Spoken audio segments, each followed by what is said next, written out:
इससे भी बहुत सुंदर बात है कि पूर्ण समय तक दीदी हमारे साथ है। सेजल दीदी, आप सब जानती ही है, और अधिक से अधिक लोग सुनते हैं आपको दीदी। और यही नहीं, विशेष रूप में जो इतना सुंदर सत्र चला, जहां से हमने राम कथा की ओर देखना आरंभ किया। देख हम राम रहे थे, पर धीरे धीरे हम अपने व्यवहार में भी राम खोजने लगे। यानी वो कहते हैं ना, हम मिलने चले थे खुदा को। वो एक कहावत है कि लाला देखने मैं गई, हो गई लाल ही लाल।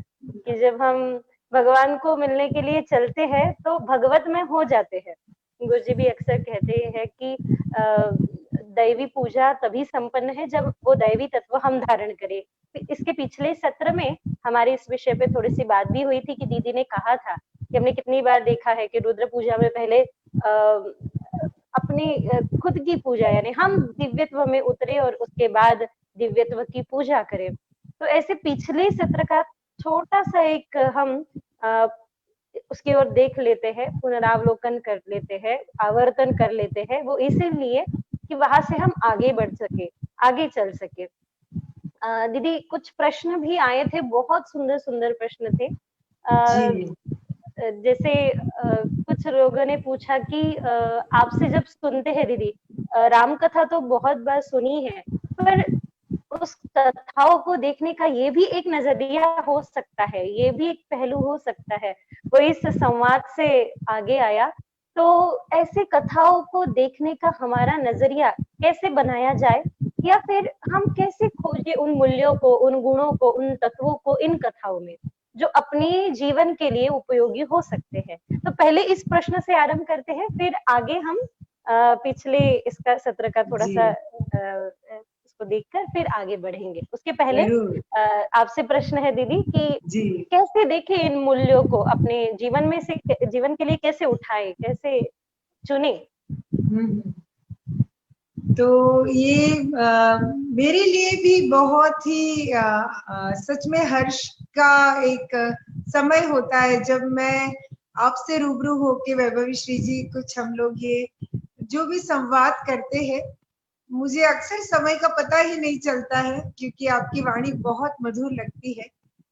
और ये जो आपने पूछा है कि ये जो भी कथा है रामायण या और ग्रंथ में, कैसे उसे हम अपने जीवन के मूल्यों के साथ किस तरह से जोड़े। और मैं बस ये जरूर कहूंगी कि जीवन में ना जब हम कुछ अच्छा ग्रहण करना चाहते हैं तो एक छोटी सी चींटी है ना, वो भी हमें सिखाती है। वो देखोगे कभी आप चींटी को, तो इतना छोटा चींटी का कद है और वो कुछ लेके जा रही है पर बिल्कुल अपने ही कार्य में मगन है। फिर कई बार ऊपर चढ़ने की कोशिश कर रही है, नीचे आ रही है, फिर चढ़ रही है। तो अगर हम जीवन में ग्रहण अगर करने के माइंडसेट से, वैसी मनोस्थिति से चलेंगे ना, तो हर जगह से, हर अनुभव से हम कुछ न कुछ सीख सकते हैं।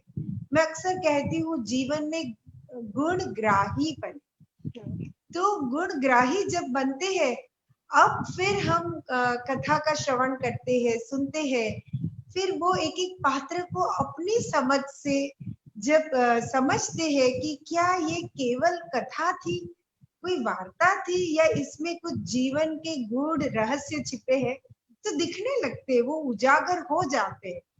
और जो भी ये शास्त्र रचाए है ना, वो सब में कहीं ना कहीं उनका यही तात्पर्य रहा कि कथा तो है ही, उसका तो सुंदर रस हम ले ही रहे हैं, पर कथा के द्वारा जीवन में परिवर्तन।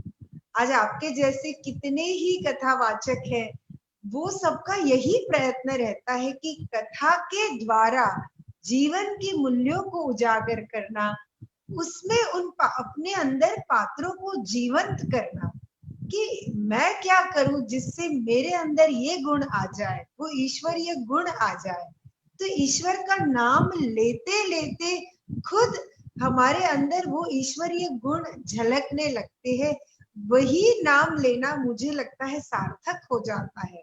हाँ, हम माला कर सकते हैं कि चलो मन हर जगह भटक रहा है, उसको एक जगह पे लगाया, पर फिर वो माला करते करते मान लो माला छूट गई और बस उसी ईश्वर में, उसी ईश्वरीय गुण में खो गए। तो ऐसे उस दृष्टि भाव जहाँ है वहां तो फिर हम कहीं ना कहीं कुछ ग्रहण करते ही रहते हैं। ये मुझे वाह! ऐसा लगता है। जी, जी दीदी, बिल्कुल दीदी। यानी हाथों से माला छुड़ाने की बात नहीं हो रही है, सासों की माला हाथ में थमाने की बात हो रही है। कि बहुत सुंदर कहा। सासों की माला में सिमरूं मैं तेरा नाम। और बिल्कुल वस्तुतः दीदी आप जो कह रहे थे वो पूर्णतः शास्त्र सम्मत है, क्योंकि जब माता सीता और अनुसुईया जी का मिलन हुआ, जहाँ कोई किसी प्रकार की सूया नहीं है, अनुसुईया, अनुसुईया जी और सीता जी का मिलन हुआ, वो मिले, तब माता अनुसुईया ने भी माता सीता को वस्त्र दिए जो कि कभी फटते नहीं है, और आभूषण दिए जिसका मूल्य वैसे की वैसे ही रहता है। ऐसा कथा में आता है। ऐसे वस्त्र दिए वनवास के लिए कि ये कभी फटेंगे नहीं, ये कभी मलिन नहीं होंगे, और ऐसे आभूषण दिए जो कि मूल्यवान ही रहेंगे। तो हम अक्सर कहते हैं, मैं जब चिंतन करती हूँ इस विषय का, तो ऐसे तो वस्त्र नहीं हो सकते कि जो कभी मलिन नहीं होंगे। ये तत्वों की अगर दृष्टि से देखा जाए तो ये वस्त्र मर्यादा रूपी वस्त्र है, और ये आभूषण गुणों के संग्रह रूपी आभूषण है। जिस गुण के संग्रही आप बनो, ऐसा कह रहे थे। बिल्कुल सत्य कहा दीदी, कि गुण के संग्रह का ही आभूषण, गुणों का ही आभूषण हर व्यक्ति पे अच्छा लगता है। नहीं तो अन्यथा है ना, किसी पे चांदी अच्छा लगता है तो किसी पे सोना, पर गुणों का आभूषण हर किसी पे अच्छा लगता है, वो निश्चित है। दीदी ये आपसे सुनकर बहुत आसान हो गया कि हम कथाओं को किस दृष्टि से देखें। तो आगे बढ़ते हैं इस कथा से, कि इसके पूर्व हमने विश्राम यहाँ तक किया था जहाँ जब प्रभु श्री राम जी को वनवास होता है, और वो आगे बढ़ते हैं। ठीक है, आवाज ठीक से आ पा रही है? हाँ, आ रही है, बस मैं आपको अभी देख नहीं पा रही हूँ, सुन तो पा रही हूँ। तो जैसे हम आपको, मैं अपने आप को देख पा रही हूँ, हाँ, आप आपको नहीं देख पा रही है। हाँ, जी जी, आप मुझे हाँ, दिखाई अभी दे देख रही पा रही हूँ, अभी अभी देख पा रही हूँ। हाँ, हैं? ठीक हाँ, ठीक है, ठीक है। ठीक जी, है। हाँ हाँ, बिल्कुल बिल्कुल। जी। और फिर इसके बाद प्रभु राम को वनवास होने के पश्चात वनवास के लिए वो आगे बढ़े। हालांकि वो वनवास नहीं था, वनराज्य था, किसी भी प्रकार का उसमें शोक नहीं था, क्योंकि सीता जी साथ में थी, लक्ष्मण जी थे। आगे बढ़े, और चलते चलते जब माता सीता के सानिध्य में प्रभु श्री रामचंद्र केवट से मिले। कहते हैं जब केवट से मिले, मांगी नावना केवट नाना, कही तुम्हारा मर्म में जाना। ये बहुत सुंदर बात है। यहाँ केवट श्री राम जी को राजा राम के रूप में भजते हैं, कि ये मेरे इष्ट है जो राजा राम जी के रूप में है। और अब केवट कहता है कि प्रभु आपको तो मैं बिठाऊंगा नैया में, ऐसा नहीं है कि नहीं बिठाऊंगा, पर मेरी एक इच्छा है कि मुझे आपके पहले चरण धोने हैं।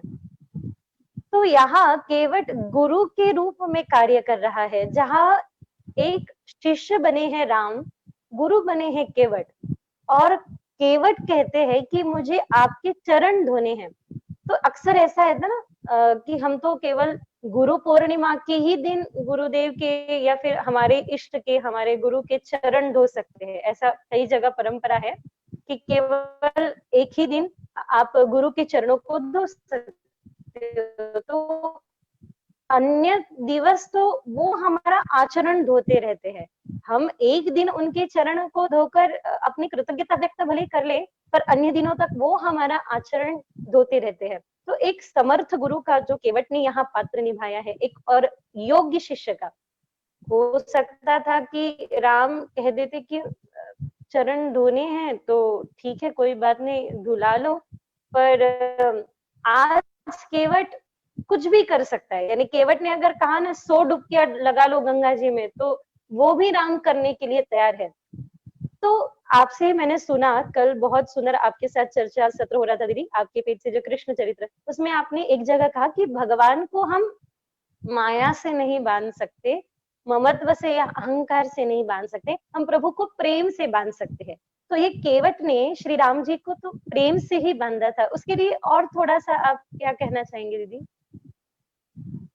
ये जो राम भगवान और केवट की ये जो कथा है वो है ना, उसके कई कई मुझे पहलू लगते हैं कि ऐसे देखा जाए तो कहीं ना कहीं केवट तो भक्त ही थे ना, और जैसे पूरे समय उनको बस ये एक ही इंतजार था कि कब श्री भगवान मेरी नैया में आए।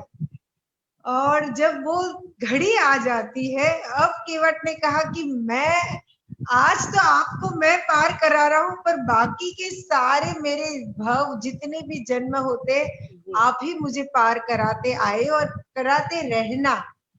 तो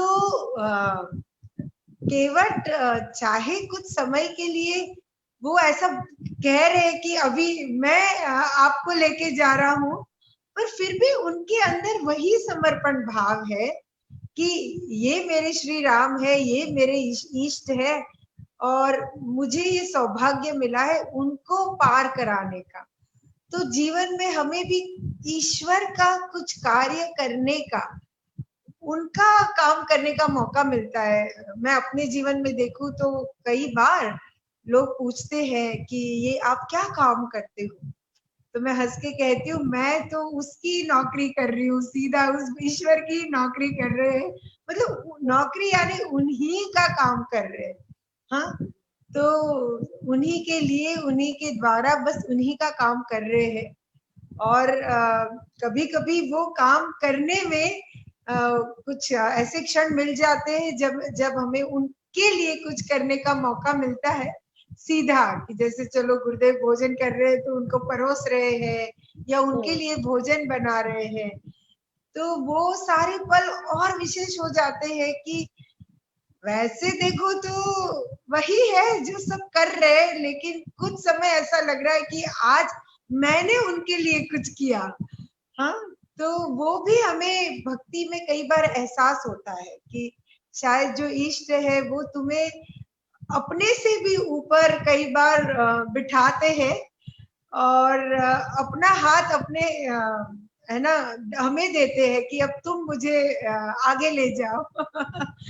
तो ये भी ईश्वर की लीला और माया है कहीं ना कहीं, ताकि हमारा जो सर्वश्रेष्ठ है जो गुण वो निखरता रहे, और हम वो कार्य करते करते भी कहीं ना कहीं वापस अपने उस साक्षात्कार में आ जाए कि सब एक ही है ना। चाहे कभी भक्त कभी इष्ट, वो दोनों अलग कभी है ही नहीं।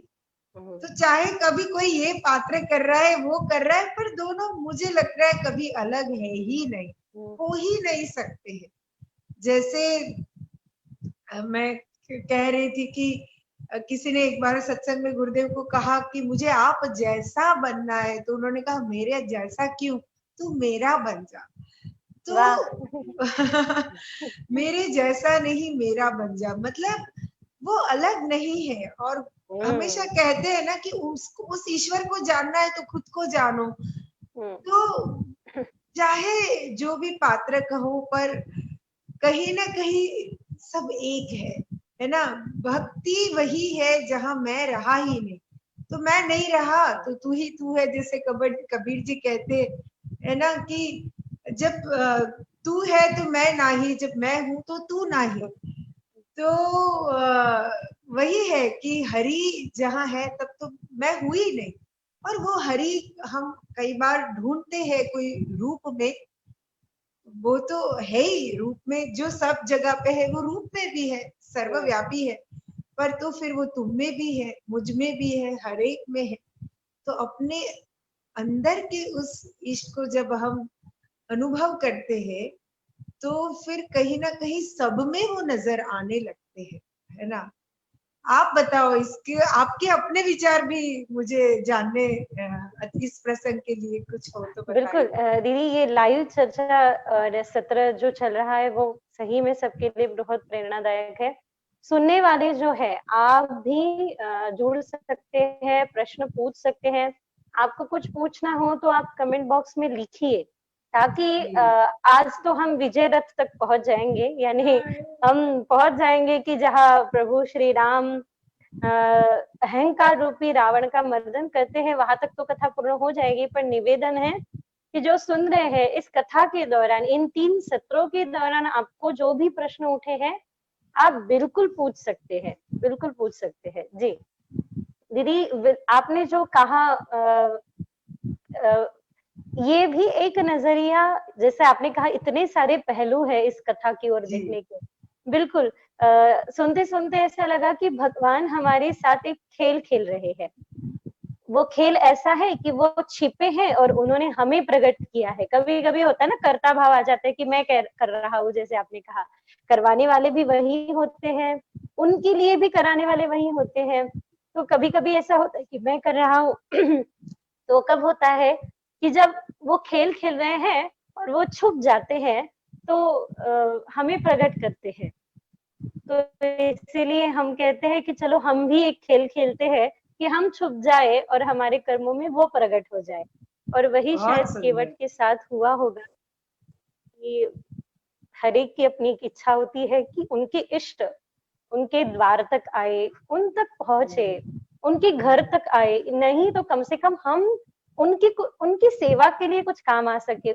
मुझे लगता है केवट के लिए वो दिन सर्वोपरि होगा, जब वो श्री राम जी के कार्य के लिए छोटा क्यों न हो, छोटा नहीं कह सकते, गंगा पार कराने का इतना बड़ा कार्य उन्होंने किया है, कौन सा छोटा और कौन सा बड़ा कहे। तो उनको भी जीवन की सार्थकता दिखाई दी होगी निश्चित ही, कि मैं कुछ काम आया आज राम काज में, निश्चित।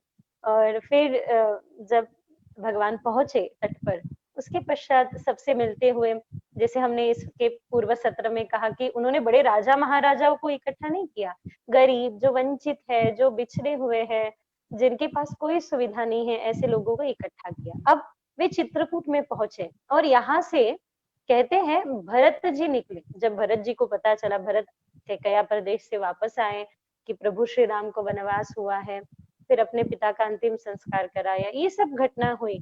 और भरत जब चले तब सबको साथ लेकर चले।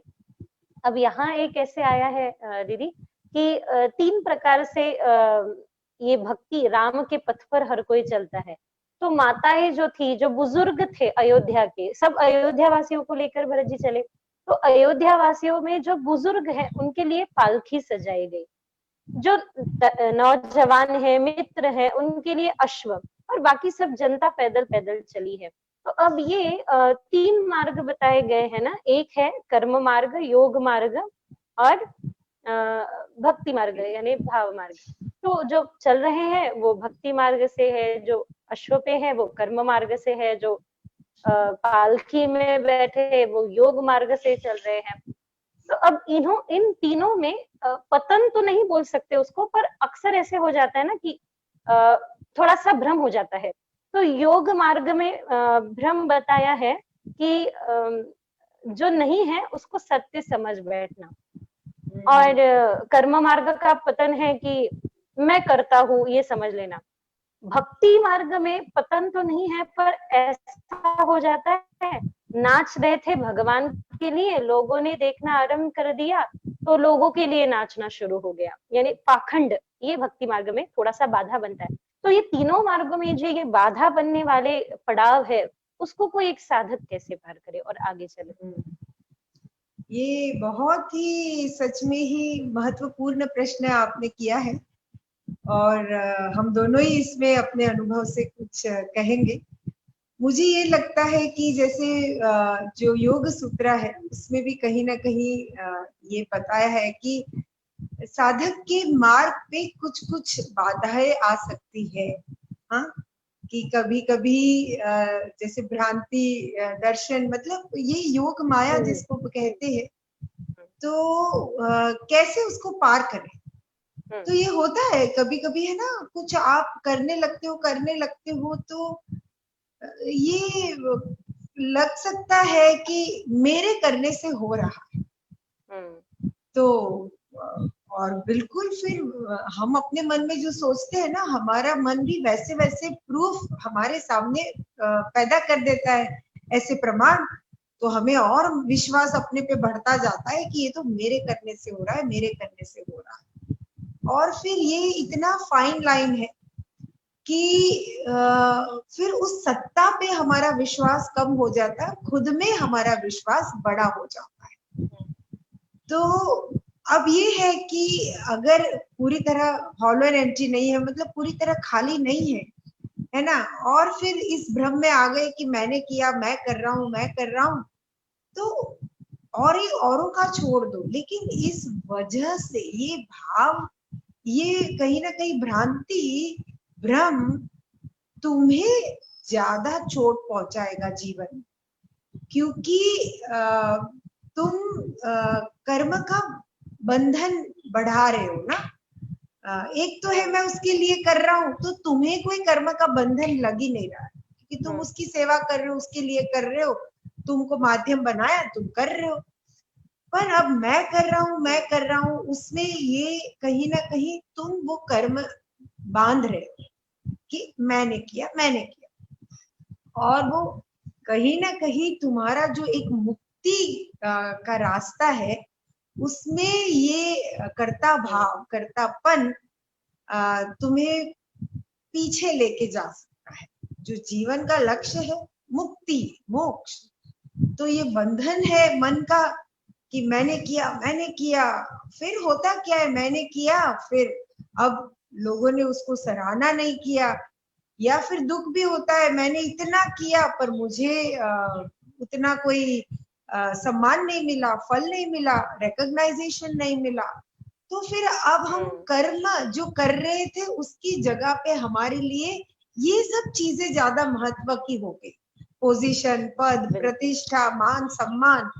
तो कर्म जो लेके तुम बने, आज वो कर्म महत्व का नहीं रहा, वो और चीजें महत्व की हो गई।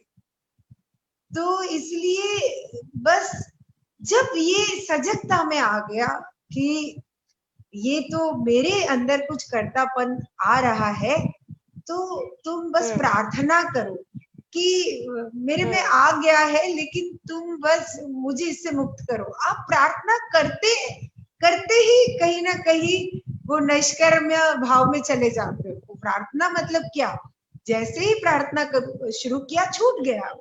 तो बस एक जीवन में अगर हम ये एक अभ्यास करें, है ना, कि कुछ भी कर्म हम कर रहे हैं, बस बाद में जरूर ये प्रार्थना करें कि मैंने किया अपने समझ से, अपने अनुभव से, अपनी निष्ठा से, पर ये आप ही ने मेरे से करवाया है, कहीं ना कहीं आपकी शक्ति से ये हुआ है।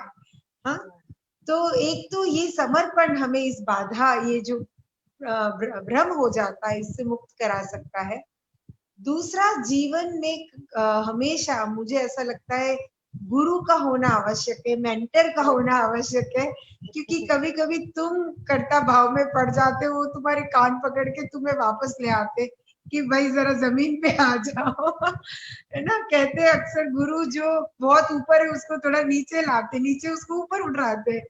तो वो गुरु भी, हाँ, गुरु तुम्हें समता में रखते रहते, बीच बीच में कान वान पकड़ने की जरूरत है, पकड़ लेते।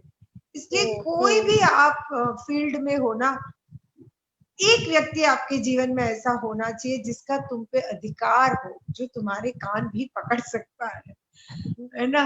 कि कभी कभी हमें समझ में ही नहीं आता है कि हम कौन से भ्रम में जी रहे हैं।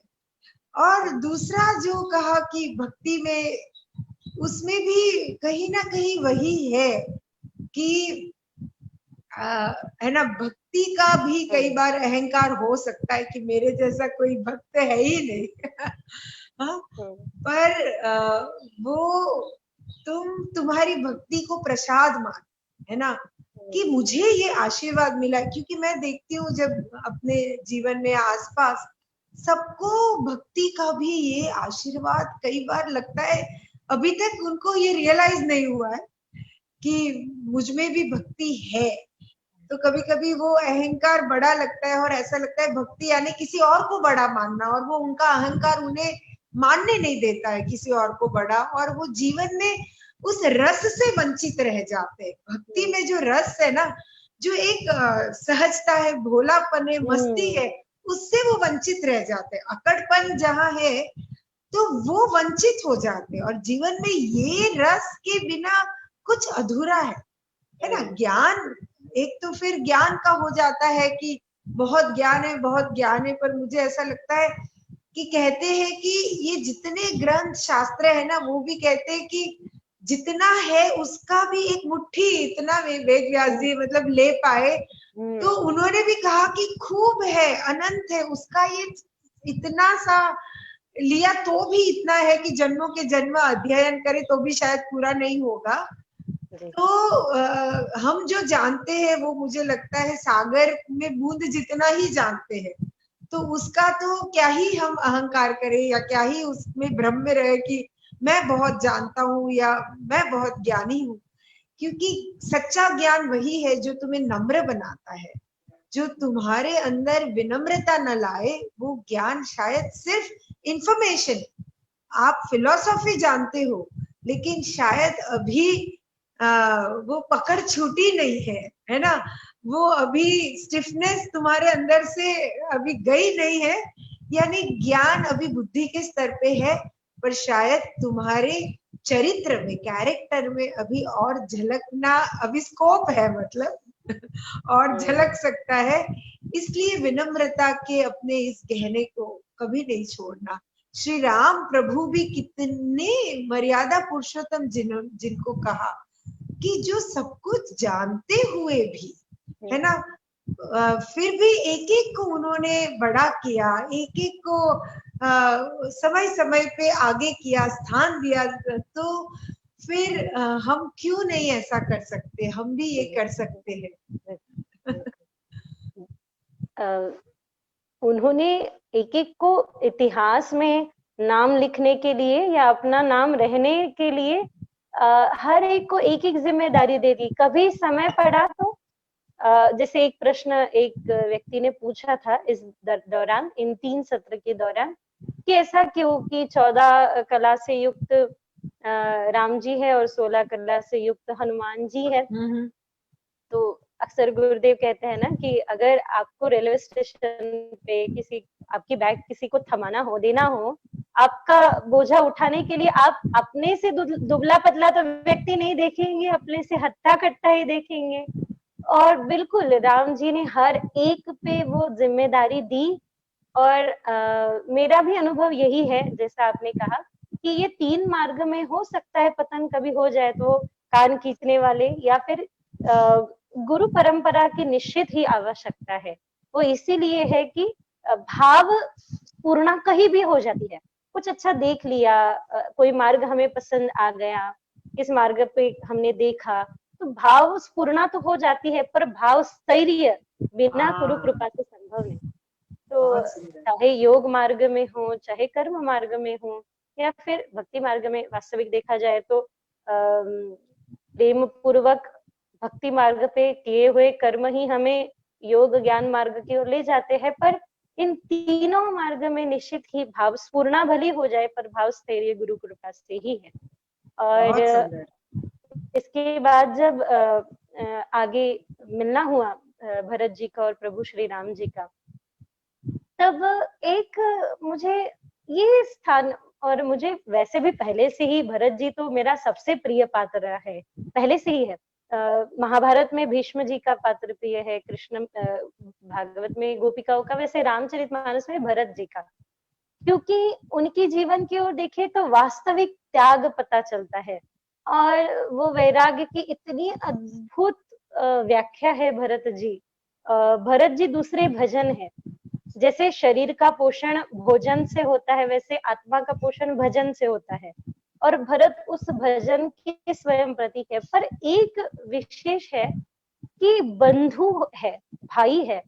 और हमने देखा है कि थोड़ी सी कोई बातों पे वो खट्टापन आ जाता है। जैसे एक स्थान पे तो भरत को देखकर लक्ष्मण ने भी अपने हाथ में धनुष उठा लिया था कि हो सकता है ये भरत हमें मारने आया हो। पर प्रभु श्री राम का इतना विश्वास कि लक्ष्मण, ऐसा भरत हमारे बारे में सोच ही नहीं सकता तुम। और जब वो लक्ष्मण जी चले, बड़े उद्विग्न होकर चले, तो माता सीता ने कहा कि प्रभु आप उन्हें रोक लीजिए, नहीं तो लक्ष्मण कुछ अनर्थ कर लेंगे। तब राम ने भरत जी के विश्वास को लेकर एक बात, इतनी बड़ी बात कह दी कि देखो भरत तो प्रत्यक्ष सत्य है, और सत्य का जब तक साक्षात्कार नहीं होता तब तक हम उससे परिचित नहीं हो सकते। तो मैं कितना भी लक्ष्मण को समझाऊं, लक्ष्मण समझने वाला है नहीं, उसको सत्य का साक्षात्कार होना जरूरी है। और जब भरत को देखते हैं तो भरत कहते हैं मुझे मारो लक्ष्मण, पर एक इच्छा है कि मेरा अंतिम श्वास मेरे ज्येष्ठ बंधु के चरण पे हो, चरणारविंद पे हो। मैं जब जब इस पात्र की ओर देखती हूँ तो इतना वो बंधु प्रेम, आज की परिस्थिति में देखिए तो हर रिश्तों में, अब आपस में, भाइयों में, बहनों में, छोटी छोटी बातों में उन्होंने हमें सम्मान नहीं दिया, यानी कम सम्मान भी लोग अपमान जैसा समझ लेते हैं कि उन्होंने मेरी ओर देखा नहीं, मुझे कुछ दिया नहीं, मुझे एक वस्तु नहीं दी, इसलिए पूरे जीवन तक अपने मन में वैर पाल लेते हैं। यानी जैसा आपने थोड़ी देर पहले कहा दीदी कि वो विषय महत्वपूर्ण हो जाता है, फिर हमारा कर्म छूट जाता है।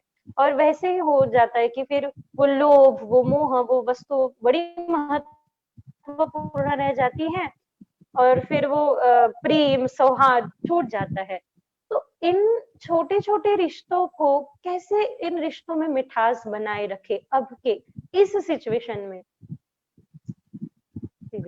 हम अपने इस जो दौर में है, हाँ हम जो दौर में है, हम लोगों ने कहीं ना कहीं देखा है ऐसे अपने आसपास में कि जो एक परिवार के लोग हैं, कहीं ना कहीं कभी कभी कोई जायदाद की वजह से, कोई संपत्ति की वजह से, या कोई और कारण से, है ना, कुछ इश्यूज हो जाते हैं, और जो साथ में खेल के बड़े हुए हैं कई बार वो ही एक दूसरे के लिए अविश्वास और कहीं ना कहीं थोड़ा सा द्वेष अंदर आ जाता है।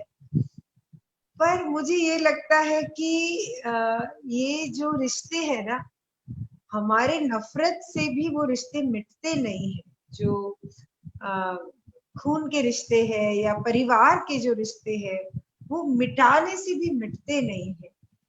तो जैसे हम जब छोटे होते थे तो कई बार झगड़ा होता है और माता पिता कहते कोई नहीं उसको दे दे, वो है ना, वो छोटा है या जो भी है। तो मुझे लगता है कि देने से कम मेरा हो जाएगा, ये सोच तुम्हें, तुम्हारे पास जो है वो भी कम ही है ऐसा लगता रहेगा। तो कभी सामने वाला अगर नहीं समझ पा रहा है, तुम एक बार अपने तरफ से अगर देने का भाव रखोगे तो तुम्हारे पास कई गुना आ जाएगा। और पुरानी चीजों को कई बार हम मन में इतना पक्का कर लेते हैं कि किसी व्यक्ति को, है ना, हम जज कर लेते हैं, लेबल लगा लेते हैं। जैसे लक्ष्मण जी को पहले ऐसा लगा कि भरत कुछ, क्योंकि उनके मन में शायद था थोड़ा कुछ उस समय पे, जो भी घटनाएं थी उस घटनाओं की वजह से, उसका चरित्र नहीं पर घटनाओं की वजह से उन्होंने ऐसा सोच लिया कि हो सकता है ये मारने आया है, तो वो तो शरण में आए थे। तो कई बार हम अपने मन से जिसको सच मानते हैं वो सच नहीं होता है। देखो दो चीजें, एक तो परिस्थितियां किसी व्यक्ति से कुछ ऐसा करवाती है, तो वो व्यक्ति हमेशा बुरा नहीं हो गया है, वो कभी किसी ने बुरा बोल दिया, तनाव की वजह से, अज्ञान की वजह से, कम समझ की वजह से, उसे हम बहुत ज्यादा महत्व देते उन शब्दों को, उस व्यवहार को, उस वर्तन को, और फिर उसको पकड़ के बाकी आने वाले जीवन में हम उससे जब रिलेट करते हैं तो मुझे लगता है ये थोड़ा सा न्याय नहीं है। हाँ, क्योंकि कोई बुरा बनना तो चाहता नहीं। हाँ, तो दोनों में से किसी, कोई एक व्यक्ति अपना दिल अगर बड़ा कर ले और लेटिंग गो सीख जाए कि कोई बात नहीं, कभी कभी दो भाई में एक ने बोला मैं तेरे से कभी बात नहीं करूंगा, दूसरा ये बोलेगा क्यों नहीं करेगा, मैं तो करूंगा तेरे से बात। हाँ, तो ईगो बड़ा ना हो जाए, अहंकार संबंध से बड़ा ना हो जाए। नहीं, वो अहंकार तो पार नहीं कराने वाला है। आखिरी घड़ी जब जीवन की आती है ना, तो कहीं ना कहीं ये अधूरापन जीवन में जो हमने छोड़ा है, कहीं कंप्लीशन नहीं है, वो सब हमारे सामने आ जाता है। तो फिर मन मुक्त नहीं हो पाता है ना। और अपना भी पार्ट दिखता है। मैं कहती हूँ सामने वाले का 90% गलती है, पर तुम्हारा अगर 10% है तो वो 10% पे तुम काम कर सकते हो, क्योंकि वो तुम्हारे हाथ में है। तो उसके 90% को थोड़ी देर साइड पे रखो, तुम अपने 10% पे गौर करो कि मेरा क्या वाणी, क्या व्यवहार जो मैं बदल सकता हूँ, जिससे संबंध और अच्छा हो जाए। क्योंकि ये चॉइस विकल्प तुम्हारे पास हमेशा है। चाहे किसी से ज्यादा भी दूरी हो गई है, कुछ कितना भी हो गया, आप अपना पार्ट देखते रहोगे ना, तो आपकी मुक्ति आसान है। फिर उसके कर्म है वो भुगतेगा, पर आपका मन मुक्त रहेगा, क्योंकि आपने अपना पार्ट पे जो भी कुछ फाइन ट्यूनिंग की जरूरत है वो जिम्मेदारी लेके कर लिया। तो संबंध अगर खराब हुआ भी है ना, तो कितनी देर लगती है ठीक होने में भाई। ये तो रिश्ते हैं, अपने हैं। मेरे अभी एक शिविर में एक भाई आया और मैंने कहा बस तुम स्वीकार कर लो। मुश्किल लगता है अहंकार को। फिर आया कि बहुत मुश्किल था, पर पता नहीं आप पे भरोसा करके, इस ज्ञान पे भरोसा करके मैं भाई के पास गया। और जैसे मैं गया, लगा कि वो मेरा इंतजार कर रहा था। हम दोनों गले मिलके इतना रोए, वही राम भरत के जैसे मिलाप हो गया। और लगा 10 साल खो दिए हमने, काश 10 साल पहले ये ज्ञान मिल जाता, तो ये अंदर में इतना भर के नहीं जीते, है ना। क्योंकि एक संबंध में भी कुछ अधूरापन है, तो वो बाकी के सारे संबंध में पूर्णता का एहसास आप शायद नहीं कर पाओगे।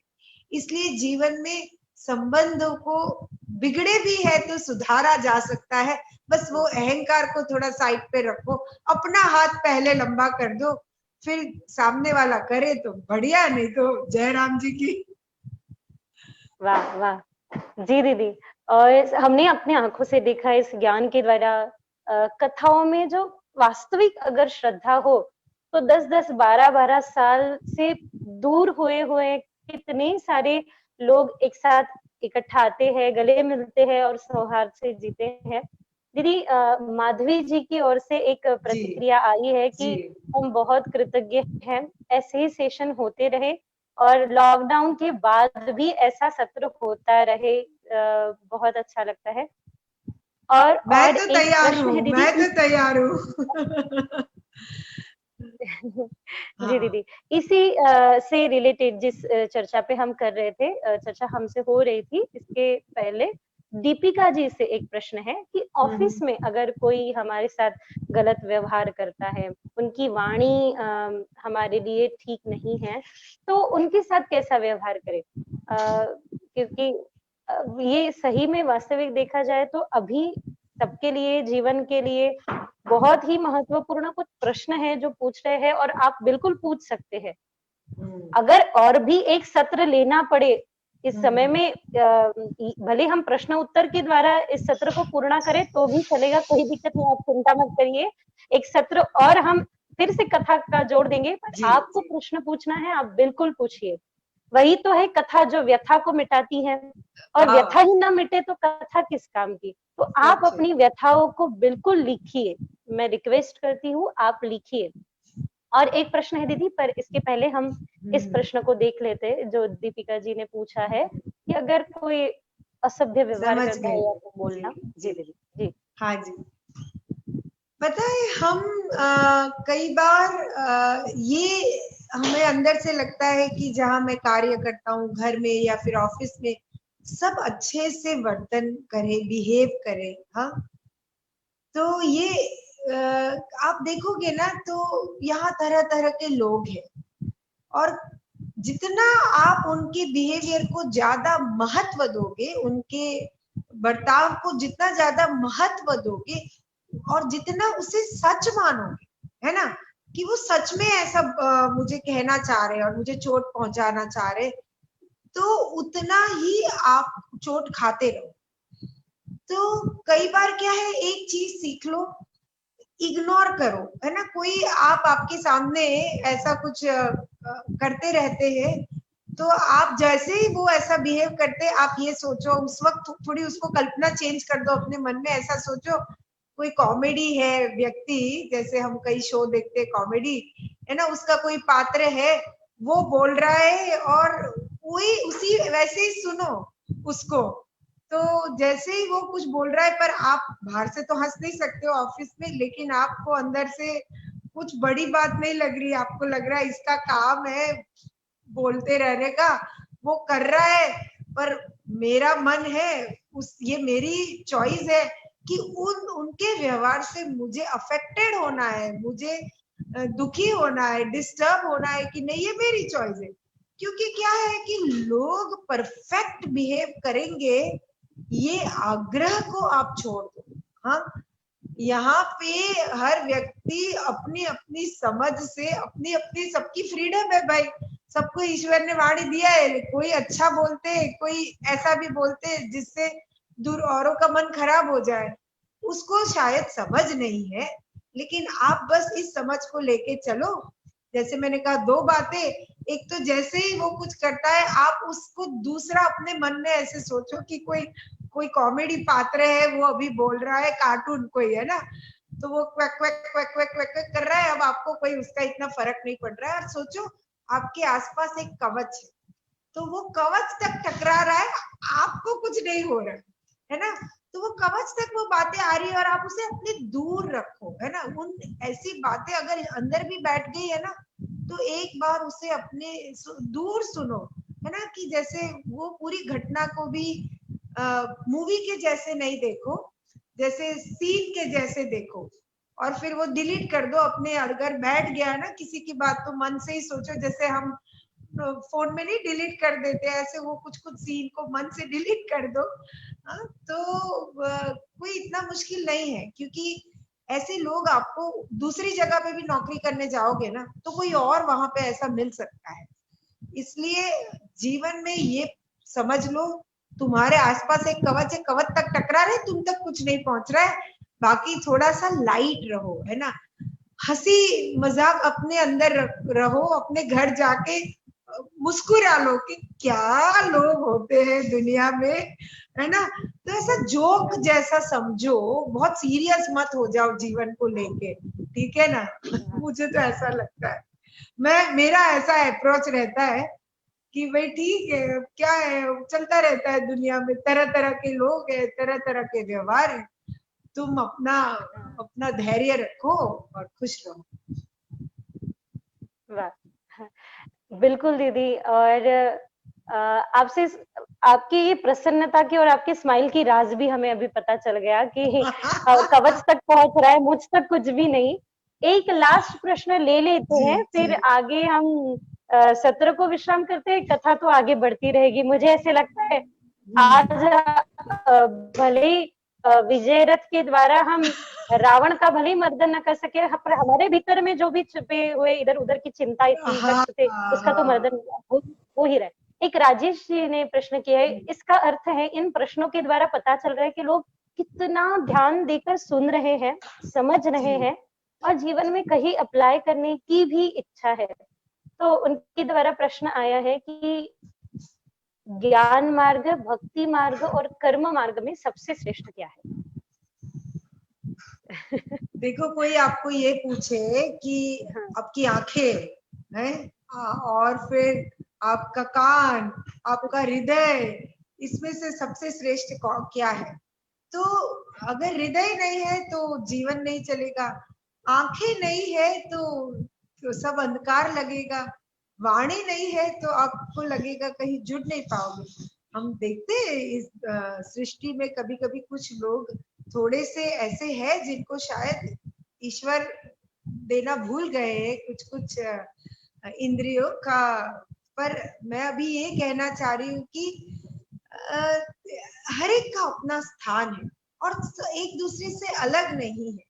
मैं ये कह दूं कि भक्ति श्रेष्ठ है, पर ये बात अगर आप समझ कैसे रहे हो, वो ज्ञान से ही समझ रहे हो, है ना, तो वो ज्ञान से ही समझ में आ रही है। और फिर वो जब आश्रम में आएगा तो वो कर्म किए बिना तुम रह नहीं सकते हो, तो जब भक्ति में लग गए तो वो कहीं ना कहीं कर्म हो गया। तो ये कहीं ना कहीं एक है, जुड़ा हुआ है। पर हाँ, कई बार कई लोग ऐसे हैं कि जिनको ज्ञान की बातें ऐसा लगता है मुझे इतनी पल्ले नहीं पड़ रहे, पर वो अपनी मस्ती में मस्त है। ज्ञान का भी, कर्म का भी, भक्ति का भी जो प्रयोजन है, वो प्रयोजन क्या है? मुक्ति, मस्ती, आनंद, स्वतंत्रता, कहीं ना कहीं वही है ना? तो वो क्या तुम्हें जच रहा है, कभी कभी ये पकड़ा, कभी ये पकड़ा, कभी सभी पकड़े, बस कुछ तो पकड़ लेना, ये जरूर है। जो तुम्हारा दिल कहता है उसको पकड़ो। एक को पकड़ोगे कि तो बाकी सब साथ में आ ही जाएगा। कुर्सी के 3 पहिए, एक को खींचोगे कि तो बाकी 2 भी साथ में आ ही जाएंगे। तो वही है ना? कई बार वो जो कहते हैं कि भाई तुम्हें रसगुल्ला खाना है, तो पहले तो जानना पड़ेगा अच्छा रसगुल्ला कहाँ मिलता है, वो है ना, उसको लाना पड़ेगा, फिर उसका स्वाद ले लिया। तो वो गुरुदेव अक्सर ये उदाहरण देते हैं कि ये सब ऐसा है, सब जुड़ा हुआ है। तो तुम श्रेष्ठ कम श्रेष्ठ मुझे नहीं लगता है ऐसा कुछ है। पर कभी कभी जीवन में कर्म की महत्वता बढ़ जाती है। आप कभी कभी बहुत जिम्मेदारियां है आपके ऊपर, है ना, तो ऐसा लगता है ईश्वर का स्मरण करने का समय ही नहीं मिला। तो ये नहीं समझना कि तुम उसका ही काम कर रहे हो, तो इस बच्चों का ध्यान रखने में भी उसी भक्ति ही हो रही है। मुझे याद है एक बार हमारे एक शिक्षक गुरुदेव को जाके बोले कि मेरी पत्नी का जो भी स्वास्थ्य बहुत खराब था, तो काफी टाइम में सेवा ही करता रहा उसकी, मैं कोई कोर्स नहीं सिखा पाया। तो गुरुजी ने कहा तुम उसकी जो सेवा कर रहे थे, मेरी ही सेवा कर रहे थे। तो कभी ऐसा मन में सोचना नहीं कि मुझ में भक्ति नहीं है या ज्ञान की कमी है, ऐसा खुद को नहीं सोचना। तुम अपने आप को उस दृष्टिकोण देना भी नहीं, अपने दिमाग में ऐसी बातें डालना नहीं या मैं कर्म में कुछ कम हूँ, कुछ नहीं है ऐसा। तुम अपने आप में बहुत कुछ कर रहे हो और आगे और करते जाओगे। निश्चित ही श्रेष्ठ प्रसन्नता गोविंद और आनंद है, जहां तक पहुंचना है, और ये मार्ग है और जहां से हमें होके गुजरना है और वहां तक पहुंच ही जाएंगे निश्चित ही। शुभम एक लास्ट प्रश्न ले लेते हैं। शुभम पूछ रहे हैं, how to maintain discipline in sadhana. आप देना चाहेंगे इसका जवाब कि मैं दूं? नहीं नहीं नहीं, बिल्कुल बिल्कुल आप। ओहो वैभवी श्री जी, सच में you are so so wonderful. वो भी सब जानते हैं पर बोल रहे चलो आज आप बोलो। एक ही बात है वैसे, मैं बोलूं वो बोलूं या आप बोलो, फर्क वो भी नहीं है। हाँ, बोलने वाले और बुलाने वाले तो बैठे हैं। बिल्कुल बिल्कुल, जिसके भी वाणी से पहुंच जाए, आपके दिल तक पहुंच जाए और वो आपके जीवन में घट जाए तो सार्थक है फिर, है ना? तो साधना में डिसिप्लिन के लिए मैं खुद ये मानती हूँ कि आदत पहले हम बनाते हैं, फिर आदतें हमें बनाती है। तो आप साधना को आदत बनाओ। हाँ, कि पहले थोड़ा मुश्किल लगता है शुरुआत में, जब तक आदत नहीं बनी है तो आप टालते हो। और आप देखना, अच्छी चीजों को हम ज्यादा टालते हैं, दूसरी चीजें तो कर ही लेते हैं, जैसे खाना खाना, फोन में लगे रहना, वो सब में तो डिसिप्लिन को हमें लगता नहीं है। अच्छी चीज करने में कमिटमेंट और डिसिप्लिन चाहिए। क्यों? क्योंकि वो आदत नहीं बना। जब वो आदत बनेगी तो ये नहीं लगेगा कि मुझे इसमें डिसिप्लिन चाहिए। तो आप पहले, मैं अक्सर अपने सारे शिविर में बोलती हूँ कि कोई भी आदत बनने में 18 दिन पहले ऐसे है कि जिसमें धक्का मारना पड़ता है। तो एक अपने आप बड़ी को रखो, कोई भी एक स्पिरिचुअल बड़ी बनाओ, कमिटमेंट जो आपको कमिटेड रखे, वो आपको आपके साथ चलेगा, है ना? कि अरे 18 दिन पहले थोड़ा सा खुद को धक्का मारना है, किसी और का भी बोलना कि मेरे को आप प्लीज साथ में मेरे को सपोर्ट करना, ताकि मेरा मन इधर उधर ना हो जाए। तो 18 दिन आप ये निश्चय कर लो कि दुनिया इधर की उधर हो जाए, अगर मैंने साधना नहीं किया है तो मैं डिनर नहीं खाऊंगा। मतलब आपके पास पूरा दिन है, अब पूरे दिन में कभी आधा पौना घंटा ध्यान साधना करना है। और अभी तो गुरुदेव खुद 2 बार करा रहे, उसके पहले थोड़ा प्राणायाम भस्त्रिका क्रिया कर लो। हाँ, तो देखो ये सारी सृष्टि भी है ना कितने डिसिप्लिन से ही चलती है, हमको नजर नहीं आता है। नहीं तो थोड़ी देर धरती हिल जाती है तो सारी सृष्टि हिल जाती है। तो जीवन में अनुशासन अनुशासन आवश्यक है, पर वो सहजता से अनुशासन तुम्हारे जीवन में जुड़ जाए, आदत बन जाए कि तुम उसके बिना रह नहीं सकते हो। भाई आज मैंने साधना नहीं किया तो तुम्हें पता है कि करना ही है, तुम कर ही लोगे। जैसे मैं अपने लाइफ में देखूं तो मैंने कई बार रेलवे स्टेशन में, फ्लाइट में, हर जगह साधना किया है। करना है तो करना है। हाँ?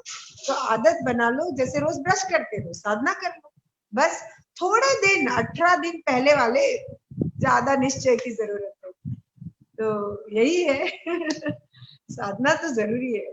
वाह, वो बहुत ही अद्भुत था आज के पूरे सेशन में। अहो अगर कोई कुछ था मुझे लगा तो वो है कि पहले आदतें हम बनाते हैं, बाद में आदतें हमें बनाती है। निश्चित ही। और इस सत्र का बहुत ही सदुपयोग सब कर रहे हैं। अधिक से अधिक तक लोगों तक पहुंचाइए इन सत्रों को, ताकि हम और अच्छे से इन विषय की ओर चर्चा कर सके। और मैं धन्यवाद देती हूँ दीदी को कि इतना सुंदर समय कब बीत जाता है पता भी नहीं चलता। हाँ, मैं भी, आप सभी श्रोतागण जो भी सुन रहे देख रहे, आगे भी देखेंगे, शायद लाइव में नहीं जुड़ पाए, तो आप देखो, शेयर करो, जुड़ो, है ना। तो हम सबको ऐसा लगेगा कि भले ही हम कोई एक बड़े जगह पे एक दूसरे के साथ नहीं है, पर अपने अपने घरों से लेकिन दिल से जुड़े हुए हैं। तो ज्ञान जो भी अच्छाई है उसे बांटते चलो, मुस्कान को बांटते चलो, और बस मस्ती से पल पल बिताओ।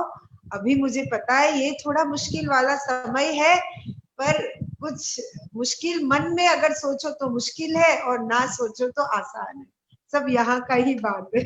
तो बहुत ज्यादा इसको क्राइसिस बोलना नहीं अपने आप को, बस ये एक टाइम है, वो भी निकल जाएगा। चलो, बहुत प्यार हम दोनों की तरफ से, हमारे दत्ता जी को भी धन्यवाद। और जल्दी से ही हम मिलेंगे और विजय रथ की चर्चा जरूर करेंगे। ओके, चलो, सबको प्रणाम, जय गुरुदेव।